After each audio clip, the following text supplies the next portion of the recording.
परब्रह्माचा नैवेद्य भरताना तिथे कुठल्याही प्रकारचं अनावश्यक भाष्य कलकल या गोष्टी प्रिय नाहीत.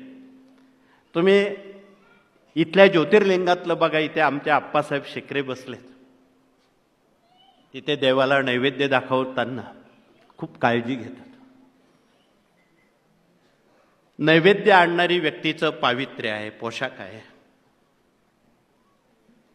अत्यंत मौनानं तो नैवेद्य पडदा लावला जातो किंवा दरवाजे बंद होतात. त्यावेळी तो नैवेद्य दाखवला जातो. लोकांसमोर देवता जेवत नाही, भोजन घेत नाही. या साऱ्या बाबी देशभरातली जी महत्वाची देवस्थानं आहेत, ज्योतिर्लिंग आहेत, बालाजी आहेत, मदुराई मीनाक्षी आहे, इथे नैवेद्य भरताना आजही या साऱ्या गोष्टी लोक तिथे कटाक्षानं पाळतात. म्हणून ती देवस्थानं मोठी आहे. म्हणून हे सर्व करताना निदान आपण कमीत कमी किती गोष्टी पाळाव्यात.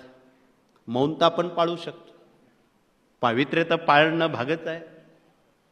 मग एवढं जरी आपण पाळू शकलो, नैवेद्य भरताना कुठली कलकल कटकट होणार नाही, तुम्ही मोठेपणा होणार नाही, एवढी भगिनींनी काळजी घ्यावी नैवेद्य भरताना. नैवेद्य कसा भरावा हे मराठी अस्मितेमध्ये गेली 60 वर्ष सांगत आलेले आहेत ते ग्रंथ. त्यात चौकोनी मंडलापासून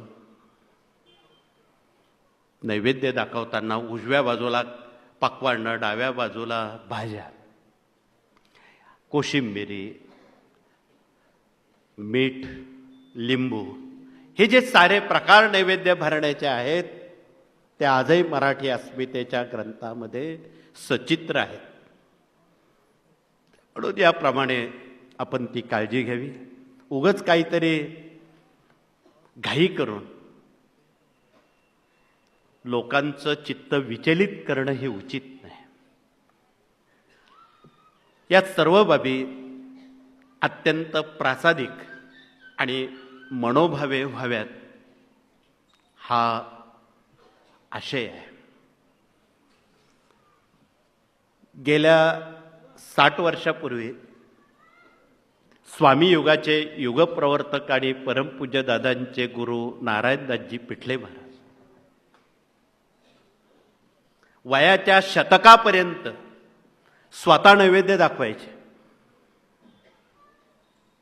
स्वतः स्वयंपाक करणार, स्वतः दाखवणार, स्वतः सगळं करणार.